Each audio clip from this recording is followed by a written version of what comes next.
Aš užaugau Vilniaus centre, Naujamiestyje, netoli Vingio parko.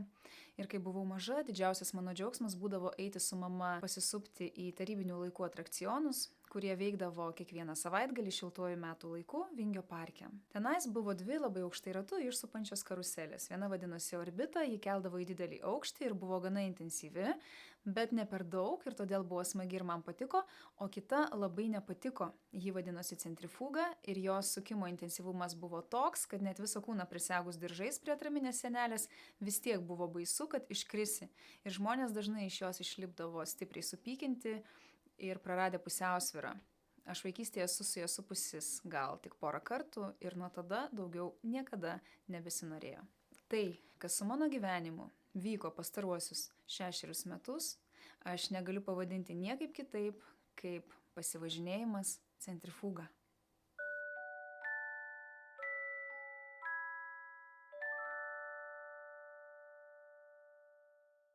Sveika, mano miela klausytoja, kažkokiu stebuklingu būdu pataikiusi ant šitos informacijos. Šiam video, kurį netrukus pamatysi, aš kaupiausi ilgus mėnesius. Ir iš anksto žinojau, kad jo pasiruošimui ir įrašymui aš užtruksiu daug daugiau valandų negu bet kuriam kitam. Ši istorija nebus paprasta, nebus trumpa. Bus vietomis juokinga, vietomis bus graudi, bet bus labai tikra. Tokia tikra, koks tikras yra žmogaus gyvenimas. Ši istorija apie pastarųjų 6 metų mano gyvenimą, susiduriant su visais jo gražumais ir įdomumais, kokie būna, kai supiesi labai aukštoje ir labai intensyvioje karuselėje. Viename savo 4 metų senumo video aš esu pasakiusi, kad dabar dar esu tik po plintusu ir kad realų gyvenimo vaizdą aš matysiu tada, kai man pavyks iš po to plintuso išsikrapštyti. Per praėjusius 4 metus mano gyvenimas stipriai pasikeitė ir man jau davėsi išlysti iš po to plintuso, bet tas išlindimas turėjo savo atitinkamą trukmę ir savo atitinkamą kainą. Atrodo, tarsi per pastaruosius 4 metus aš nugyvenau keliasdešimties metų gyvenimo trukmę ir ekspresu praėjau labai intensyvų gyvenimo mokymų kursą. Bet apie viską nuo pradžių. Atsikai žvilgčiausi į kompiuterį, kad išlaikyčiau chronologiją. Šiandien auginu 7 dukrą ir esu išsiskyrusi jau 5 metus. Mes su buvusiu vyru susipažinome 2015 metų išvakarėse, po metų susituokėme, dar po metų mums gimė dukra. Kaip jau esu pasakojusi savo ankstesnėje video medžiagoje, dar iki santuokos, dar iki gimstant vaikeliui, mano santykiuose su sutuoktiniu jau pasitaikydavo keistų nemalonių situacijų, bet po to, kai gimė vaikas, kurio vyras atrodo labai norėjo, tie nesusipratimai ėmė ryškėti visa apimtimi. Dukrytė gimė labai jautri, be perstojo klykdavo, aš dėl to ją labai daug nešiodavau ir man labai nutirpdavo rankos. Taip pat maitinau vaiką ilgą laiką beveik tik savo pienu ir tai buvo labai naudinga vaikui, bet stipriai sekino mano pačios organizmą. Vyras pareigas buvo linkęs skirstyti į vyriškas ir moteriškas, todėl tiek su buitimi, tiek su vaiko priežiūra prisidėjo labai minimaliai.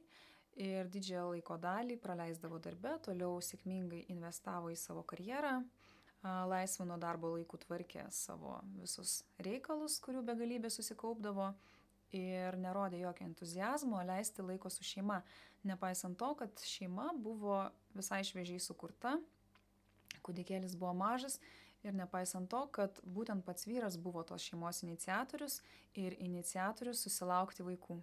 Niekaip negalėjau suprasti, kaip toks subrendęs, rimtas, jau labai stabiliai ant kojų stovintis žmogus, demonstravęs norą kurti šeimą, pats su ta šeima ir vengė bet kokio ryšio.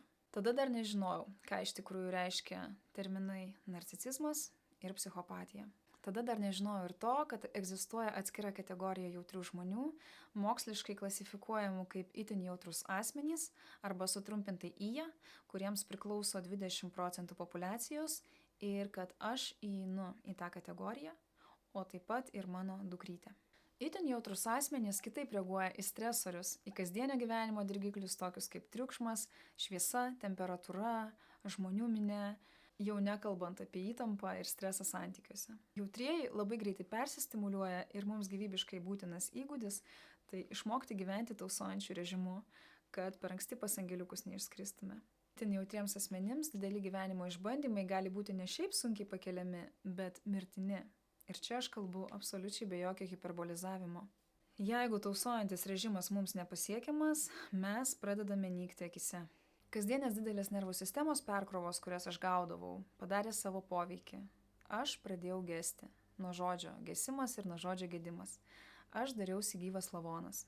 Ir viena, kas man buvo aišku, tai kad emociškai adekvačiuose santykiuose, kur abu partneriai yra emociškai adekvatus, tai esant sudėtingai situacijai, vienas nepaliks kito partnerio savieigai, nepaliks apleisto ir netaps abejingas. Tai būdinga elgtis tik emociškai neadekvatiems žmonėms, pavyzdžiui, narcizam arba psichopatam. Ir tada aš pradėjau labai aktyviai domėtis internete, ieškoti informacijos, stebėdama keistą savo vyro elgesį, kas čia gali būti ne taip. Ir supratau, kad greičiausiai aš gyvenu su narcisistinį sutrikimą turinčiu žmogumi. Narcizai ne tik apleis partnerį sunkumuose, bet dar tuo ir pasimėgaus. Ir staiga man ėmė darytis aišku, kodėl niekas neveikia, jokios taktikos ir metodikos, kokias aš tik tai bandžiau taikyti, kad sureguliuočiau mūsų destruktyvę santykių dinamiką, niekaip jos neveikia. Kad ir ką bedaryčiau, kad ir kiek pastangų į tai dėčiau.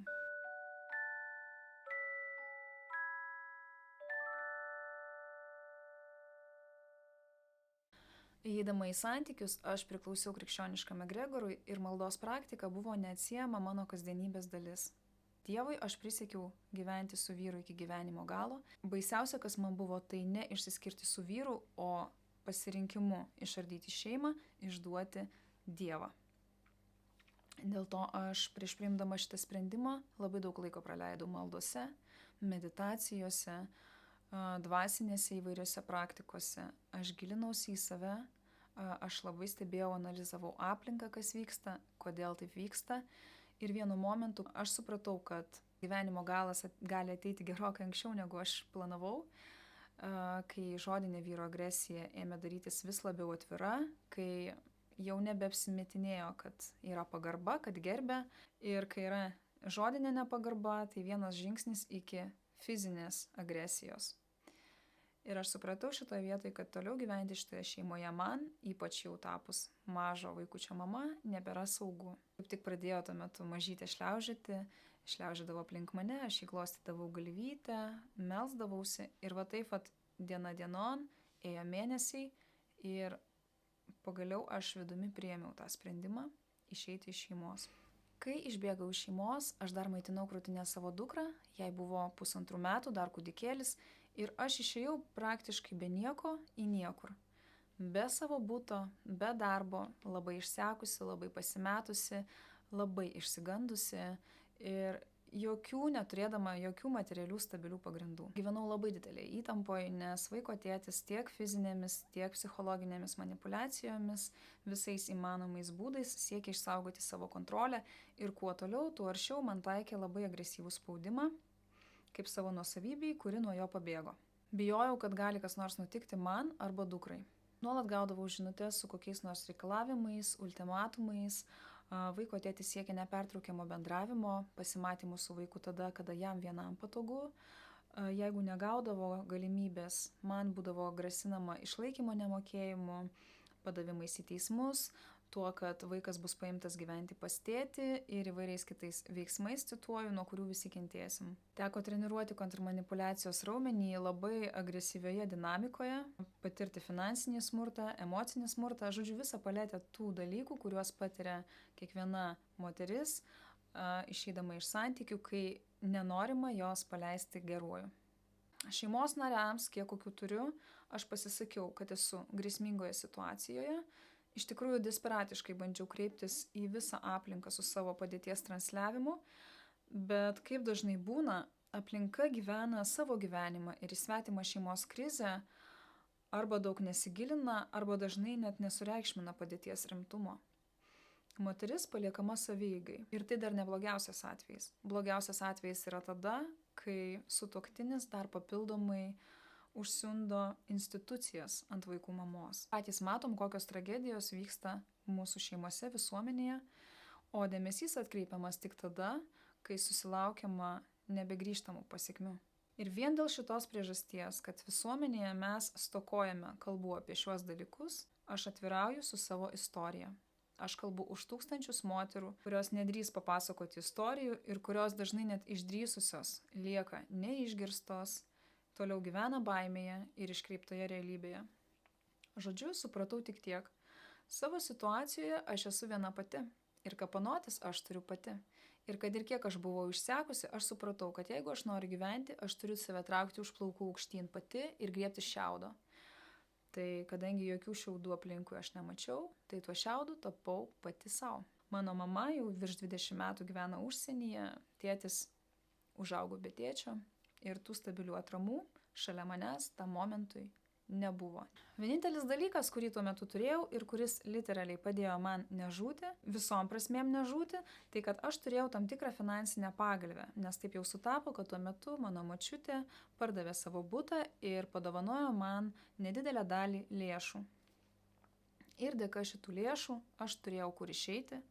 Aš išnuomojau mums su dukryte butuką Fabijoniškėse ir vat tai mus išgelbėjo. Jei būčiau likusi šeimoje,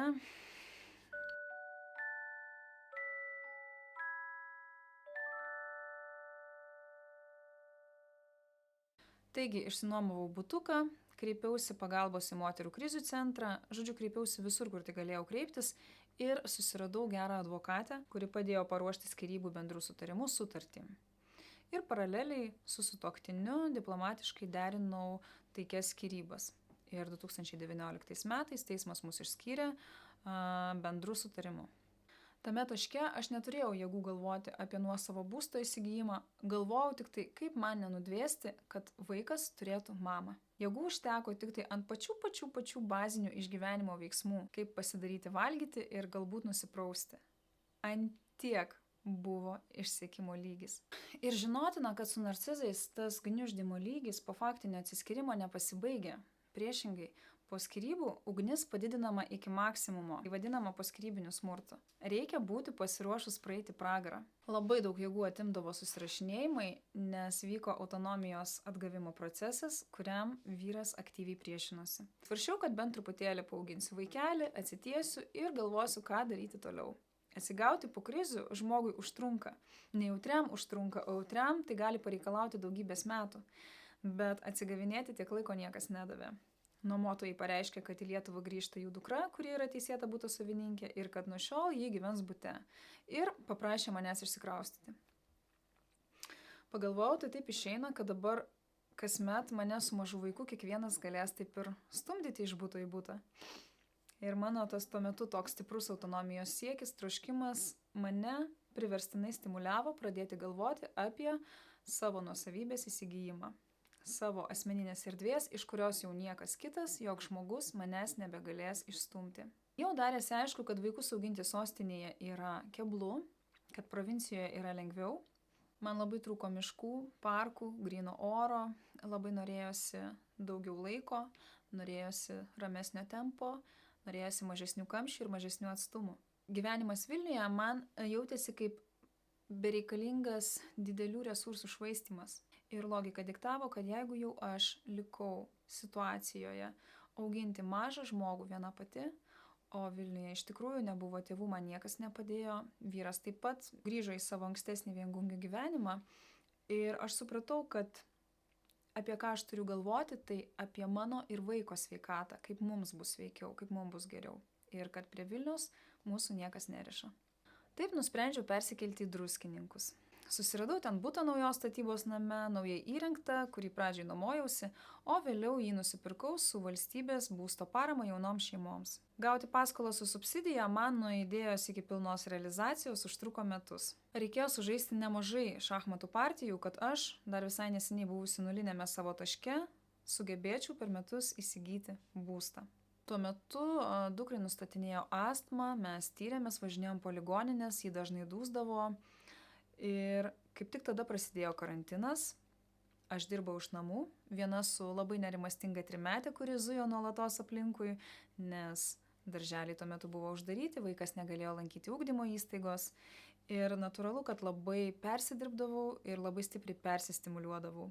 Tuo pačiu labai stresavau, ar man apskritai pavyks mano planas, man pavyks gauti paskolą ir ar aš suspėsiu.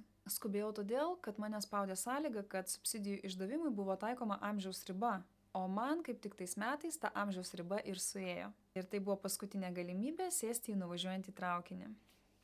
Bet nepaisant nieko, labai užsibrėžtai siekiau tikslo, tikėjau ir atkakliai dėl jo dirbau. Atradau, kad pasirodo ir aš, visa tokia nepraktiška, labai meniška, trapi, jautri natūra, irgi galiu išsikelti didelius ilgalaikius tikslus, susiplanuoti veiksmų strategiją ir atsiduoti tikslo siekimui.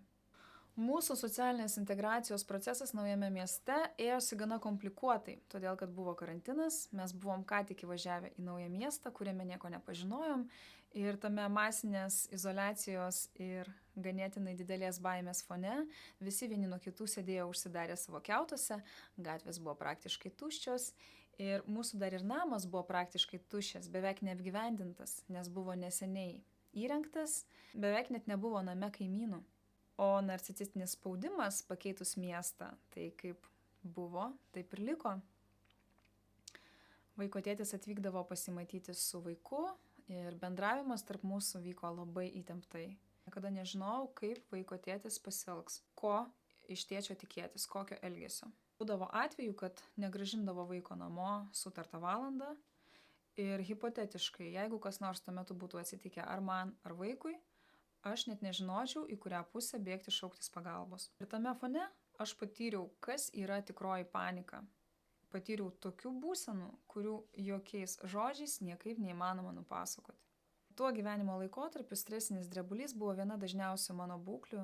Mane beveik visą laiką krėtė. Aš tame drebulyje praleidau šimtus valandų. Jausmas toks, kurio priešui nepalinkėsi. Šiaip klausant, tai skamba surrealistiškai, o tiems, kurie tai pergyveno, tai yra labai gerai žinoma būsena ir puikiai supras, apie ką aš kalbu. Moterys, kurios esate tai praėję, padėkite komentaruose žalią širdelę. Padėkim tokiu būdu vieni kitiems atpažinti panašius į save. Ir štai šiame taške prasidėjo mano savaiminė mentorystės mokykla, kur mokinys numero 1 savo buvau aš pati. Ir kurį reikėjo man taip gerai užkaučinti, kad man ne tik tai nenučiuoštų stogas, bet dar ir labai gerai sutvirtėtų, tam, kad pilnavertiškai galėčiau atstovėti ir save, ir savo vaiką, tuo atveju, jeigu to prireiktų.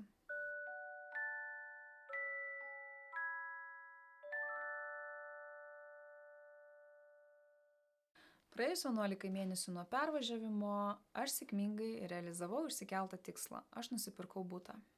Ir apie mano pirkinį sužinojęs vaiko tėtis padavė mane į teismą dėl bendravimo su vaiku tvarkos keitimo ir išlaikymo dydžio keitimo. Vietoje to, kad atsiduoti, atsipalaiduoti, atsiduoti darbam, kūrybai, gijimui ir pradėti gyventi savo išsvajotą ramų gyvenimą, aš tapau užsiėmusi įrodymų rinkimu, sisteminimu ir kitomis teismo procedūromis. Pats teismo reiškinys kaip toks man visą gyvenimą atrodė labai gąsdinančiai, aš kaip itin jautrus asmuo labai stipriai jo bijojau. Ir apskritai anksčiau galvojau, kad jau man tai teismo niekada gyvenime nereikės praeiti. Bet metai laiko teismo procese galiausiai mane labai daug ko išmokė, labai stipriai praplėtė mano gyvenimiško patyrimo lauką ir dar tvirčiau pastatė ant žemės. Šiai dienai aš teismą traktuoju kaip labai intensyvią mokymų programą su labai gerais dėstytojais, labai gerais seminarais. Tokios negausi nei viename universitete ir ją sveika praeiti absoliučiai kiekvienam žmogui. Aš nusipirkau ir praėjau išties nepigų, bet labai efektyvų mokomąjį kursą. Gyvenimo mokomąjį kursą. Paaiškėjo, kad teismas buvo viena geriausių mano investicijų į save. Priverstinė, bet viena geriausių. Tačiau ši mokymų programa buvo ne vienintelė, kuri tais metais su manimi vyko. Įpusėjus teismui, kai po truputėlį pradėjau psichologiškai adaptuotis prie vykstančių procesų, 21 metų viduryje, vasarą, į mano ženklą 9 mėnesiams įeina juodasis mėnulis, apie kurį buvau perspėta ir kuriam aš iš anksto ruošiausi, dariau įvairias energetinės praktikas, kurias pati sugalvojau, įvairias meditacijas ir pasitikau juodąjį mėnulį. Dėmesingai. Perspėjo mane apie jį Palmyrą, nes aš retsykiais konsultuojuosi pas ją ir perspėjo, kad bus sudėtingas laikas, bet aš net neįsivaizdavau ant kiek. Ant kiek aš papildomai susimokėsiu už šitą dar vieną upgrade'ą, už šitą dar vieną gyvenimiško universiteto kursą. Kokie tai buvo mokslai ir ką jie man kainavo, aš atskleisiu šito pasakojimo tęsinyje, kuris mano kanale bus paskelbtas po savaitės. Bus daug atviros asmeninės informacijos, kuria žmonės Lietuvoje nėra labai pratę daug dalintis, todėl tavo vietoje, miela klausytoja, aš jau dabar užsistatyčiau varpelį su priminimais ir laukčiau antros dalies. Čia buvo Kristina ir mano kanalas Ieškok šviesos viduje.